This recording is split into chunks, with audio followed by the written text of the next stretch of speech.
പോരാട്ടം കാഴ്ചവെച്ചു. And I'll tell you the truth. Inside I knew they're going to lose. Vinayanji was speaking in Malayalam, but I understood Kuruchu Kuruchu. Vinayan ജിയുടെ മലയാളത്തിലാണ് സംസാരിച്ചത്, പക്ഷെ എനിക്ക് കുറച്ച് മനസ്സിലായി. And I understood that he talked about the work that I did in Uttar Pradesh. ഞാൻ മനസ്സിലാക്കുന്നു അദ്ദേഹം ഞാൻ ഉത്തർപ്രദേശിൽ ചെയ്ത കുറച്ച് പ്രവർത്തനങ്ങളെ സംബന്ധിച്ച് സൂചിപ്പിക്കുകയുണ്ടായി. Where I had started a campaign called मैं लड़की हूँ लड़ सकती हूँ. അവിടെ ഞാനൊരു പ്രചരണം തുടങ്ങിയിരുന്നു. ഞാൻ സ്ത്രീയാണ്, എനിക്ക് പോരാടാൻ കഴിയും എന്നുള്ളതായിരുന്നു ആ മുദ്രാവാക്യം. And we launched the first manifesto only for women. അങ്ങനെ ഞങ്ങൾ സ്ത്രീകൾക്ക് വേണ്ടി മാത്രമായിട്ട് ആദ്യത്തെ ഒരു പ്രകടന പത്രിക ഞങ്ങൾ പുറത്തിറക്കി. First time in an election in India, a manifesto had been launched which was only for women.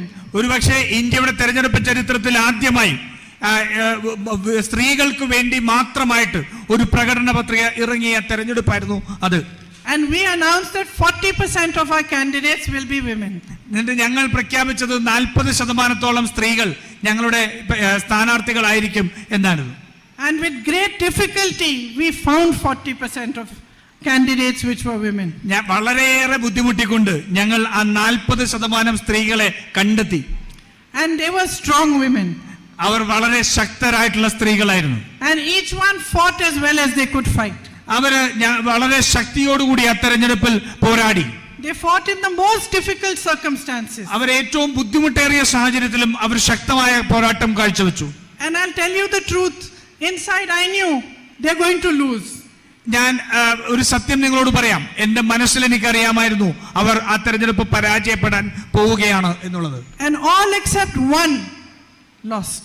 ആ ഇതിനകത്ത് ഒരാളൊഴിച്ചു ബാക്കി എല്ലാവരും പരാജയപ്പെട്ടു. But that didn't matter to me. What mattered to me is they got up and they fought. ഞാൻ ആ പരാജയം എനിക്ക് പ്രശ്നമായിരുന്നില്ല. കാരണം ഏറ്റവും പ്രാധാന്യമുള്ളതെന്ന് വെച്ചാൽ അവർ നിന്ന് പോരാടാൻ അവർ തയ്യാറായി എന്നുള്ളതാണ്.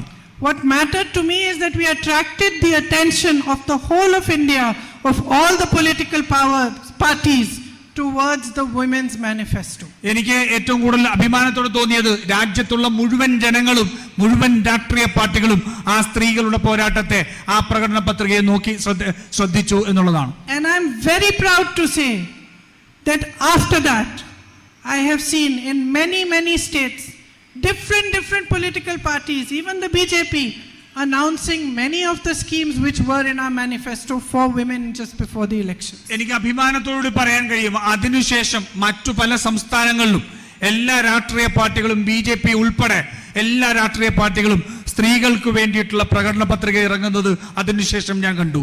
So we lost the election, but we did win in one way.